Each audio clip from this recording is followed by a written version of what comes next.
We've already reached the island. Excuse me.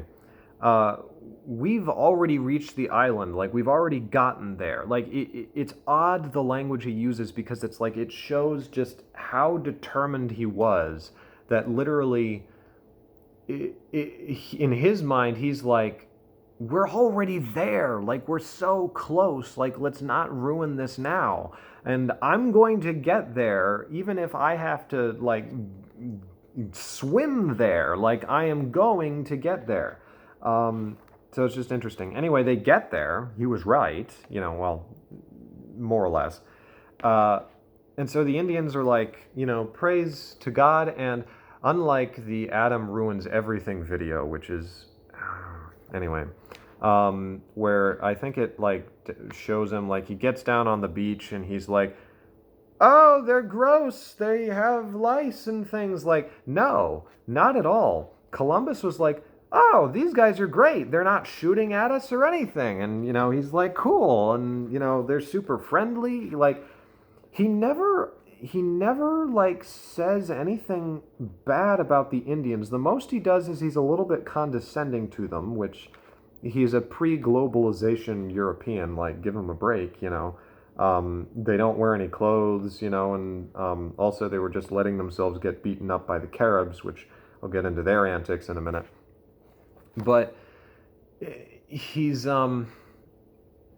like he always praises the Indians. It's remarkable how often in his logbook he's like, they're really smart, and they go around naked, but they're really smart and they're hardworking, and I like them. They're super amiable. They're also kind of cowards a little bit, but we can work on that. And he's always like, they'll make great Christians. They have no religion, which is preposterous. Of course, they had a religion, but this is Columbus we're talking about. So he's trying to make it all sound really good.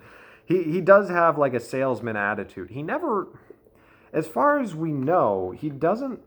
I think he probably does white lies a lot, and he'll try to make things sound better, which is sort of ESTP like stereotypically negative side of the ESTP. But I think ESFPs will do that too.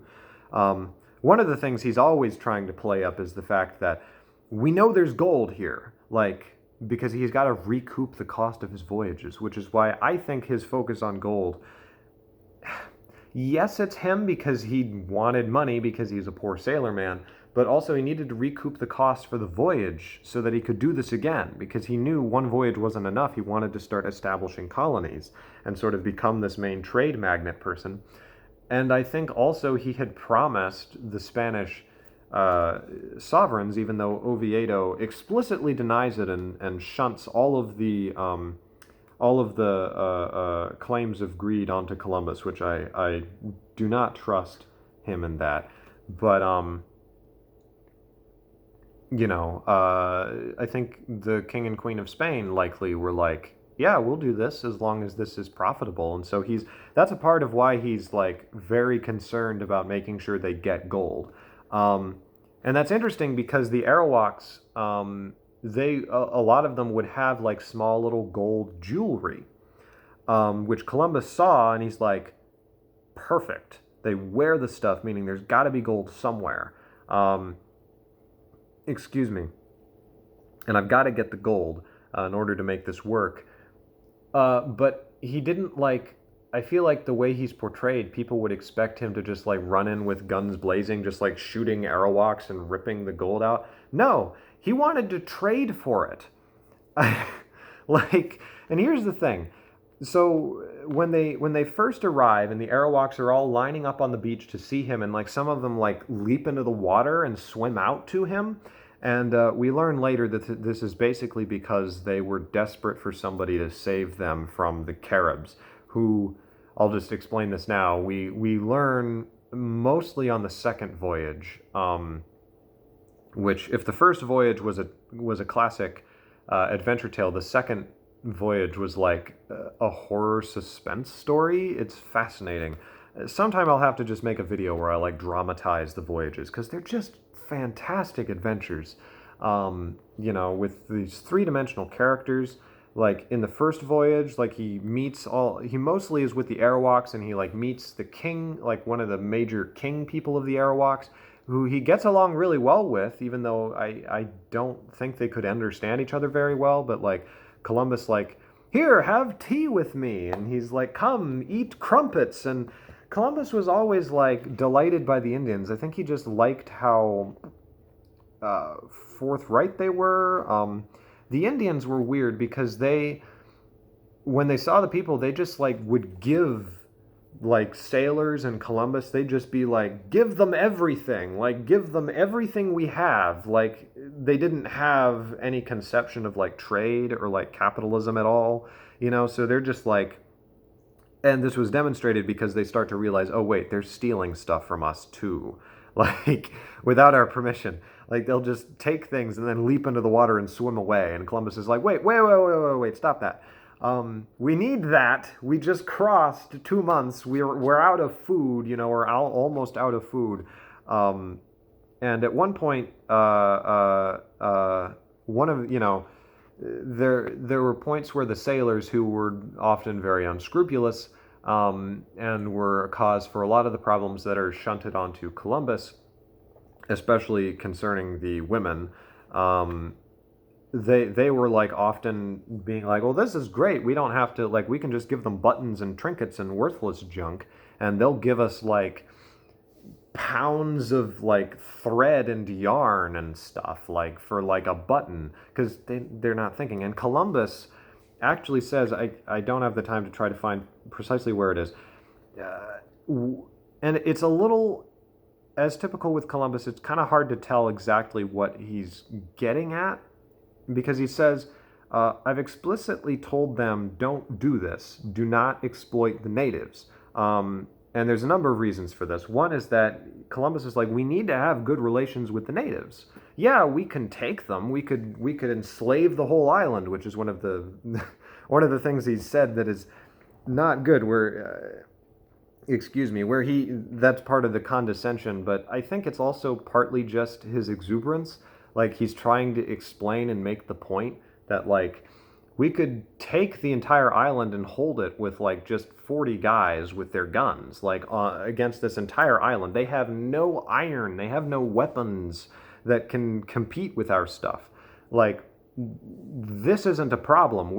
I think he's trying to just make it very clear to Isabella and Ferdinand, yeah, there's people here, but we don't have to worry about starting a war so that now we have to worry about the Muslims and whatever religion the supposedly Asian people are.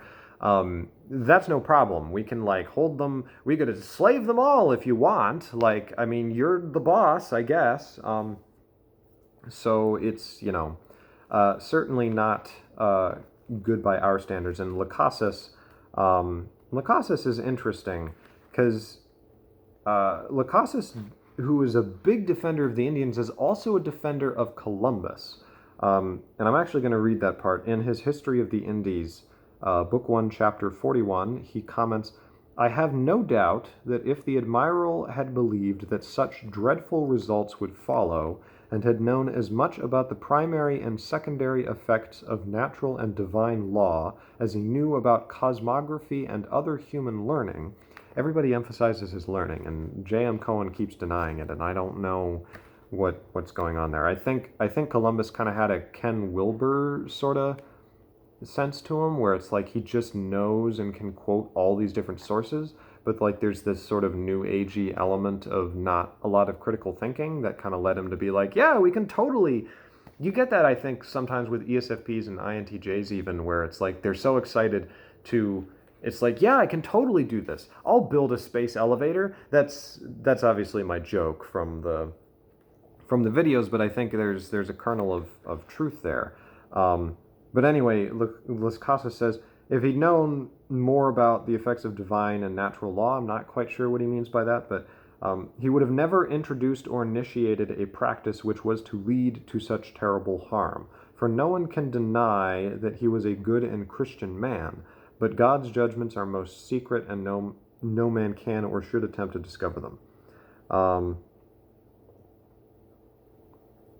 Yeah, but then he criticizes some of the things that Columbus sort of did set up that led to the slave trade. I can't remember what those things were.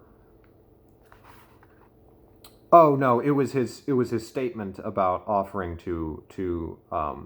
his very off-color statement that we could uh, uh, commanded all the inhabitants could be taken away to Castile or held as slaves on the island. For with 50 men we could subjugate them all and make them do whatever we wish. And he's writing that to the kings. He's not writing that as like his own inner monologue. He's writing that to his employers, his political employers. That hey, this is possible. But everything else he says about the Indians leads me to believe that he didn't actually want that to be the case, because he seems to have liked them. He's always trying to play up for the king and queen that these guys are really cool. They'll make great Christians. Let's treat them nicely. He explicitly says at one point, in order to win their friendship, this is a quote from Columbus, in order to win their friendship, since I knew they were a people to be converted and won to our holy faith by love and friendship rather than by force, I gave some of them red caps and glass beads, which they hung round their necks, also many other trifles. These things pleased them greatly, and they became marvelously friendly with us. They afterwards swam out to the ship's boats in which we were sitting, bringing us parrots and balls of cotton thread and spears and many other things, which they exchanged with us for such objects as glass beads, hawks, and bells. In fact, they very willingly traded everything they had, but they seemed to me a people very short of everything. And it's later on when he's like, I should like to forbid this, the sort of ripping them off essentially, and let no one take any cotton except at my command. Then, if there were any quantity, I would order it all to be taken for your majesties. I don't know what he means there. Worst case scenario, he literally means, if we really want cotton, we'll just take it from them by force. I don't know if that's what he's saying, or if what he's saying is that, I don't know. I'll go ahead in order to try to be fair and not just gush over Columbus and say, that was not a nice thing for him to say. But that's why he's just so interesting, is because he also like rescues people from the Caribs. Like in the second voyage, he's just like piling, because what the Caribs would do is they would raid the Arawaks. I'm almost out of time here with memory, so this will be the last thing I mention.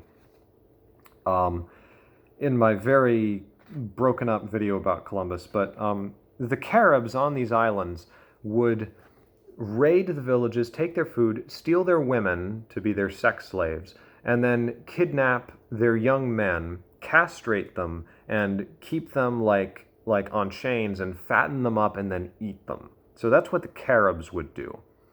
And Columbus comes in, and they're desperate for a savior, and ultimately that's kind of what Columbus does, with the trade-off that I'm not going to get into the later stuff where he's trying to conscript them so he can try to get the gold, and he's trying to run things in this European way, and it's not working. But he's an interesting guy, and I think I'm going to have to make another video later, and we're